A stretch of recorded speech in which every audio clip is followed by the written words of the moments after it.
Buenas tardes, me llamo Alonso Gurmendi, soy abogado por la Universidad de Lima y asociado al estudio Chacopar. Hoy día voy a hablarles sobre el cumplimiento de normas.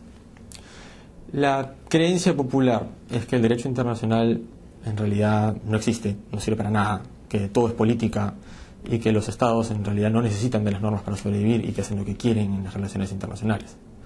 Pero si estas normas en realidad no sirven para nada, surge la pregunta de ¿para qué se crean? ¿Para qué gastar recursos y tiempo escasos en crear normas que nadie va a cumplir? Lo cierto es que los estados prefieren un mundo en donde existen normas de cumplimiento contingente a un mundo donde no existe ninguna norma. ¿Por qué? Porque en ausencia de normas el Estado tendría que recurrir ante cualquier conflicto posible al uso de la fuerza y la guerra. Y eso por definición es lo más costoso que puede asumir un Estado. Por lo tanto no es conveniente. Entonces surge la pregunta de por qué y cuándo se cumplen estas normas y por qué y cuándo no se cumplen estas normas. Desde el derecho internacional tradicional existen una serie de teorías que buscan explicar el tema del cumplimiento desde una perspectiva justificativa. Es decir, le responden a la creencia popular de que el derecho internacional no sirve para nada, diciendo no, sí existe y sí importa. Y la prueba es que el derecho internacional se cumple. Y más bien el incumplimiento es un mero blooper que debe ser resuelto a través de la negociación y la conversación entre estados. Lo cierto, sin embargo, es que los estados son entes que siguen intereses particulares, que son interpretados por líderes específicos en un contexto determinado. Entonces cada estado depende de sí mismo para satisfacer estos intereses.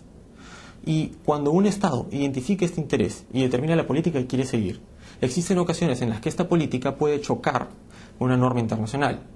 Cuando existe este choque, el Estado debe tomar una decisión y a través de un análisis costo-beneficio determinar si va a seguir con su política o si va a cumplir con la norma. La creencia popular suele decir que el beneficio de incumplir siempre es mayor al beneficio de cumplir. Y de otro lado, las teorías justificativas suelen decir que el beneficio de cumplir siempre es superior al beneficio de incumplir. Es decir, es para cada lado, cumplir o incumplir es más o menos conveniente según su postura. Ahora, lo cierto es que ningún extremo es bueno. Si entendemos que el derecho internacional es creado por los estados directamente, a través de sus interacciones y la firma de tratados y la costumbre internacional, quiere decir que la mayoría de normas se va a adecuar a los intereses de los estados desde el inicio. Entonces, la mayoría de normas van a ser cumplidas por la mayoría de estados la mayoría de veces. Lo que sucede es que cuando un Estado decide incumplir una norma, suele ser el caso que decide incumplirla porque la política que está siguiendo le es demasiado importante. Y cuando una política es demasiado importante, eso suele vender más periódicos que cuando la política no es importante. Es decir, a un periódico no le importa reportar cuando un Estado no ataca a su vecino. A un periódico le importa reportar cuando un Estado, en efecto, ataca a su vecino. Los Estados, en realidad, necesitan cumplir el derecho internacional para poder sobrevivir en la sociedad internacional, incluso los más poderosos. Todos los estados tienen que cumplir un cúmulo mínimo de veces las normas para poder gozar de los beneficios de ella posteriormente. Tal vez un ejemplo sirva. Si, digamos, la política de un estado es viajar de Lima a Ica, un estado con suficientes capacidades puede llegar de Lima a Ica sin echar gasolina. Un estado que tenga un carro con un motor menos poderoso, un poco más viejo, tendrá que pasar por un grifo en el medio. Eso es igual con los estados. Hay algunos estados que tienen mayores capacidades y pueden pasar por encima ciertas normas en algunas circunstancias y algunos otros que no pueden.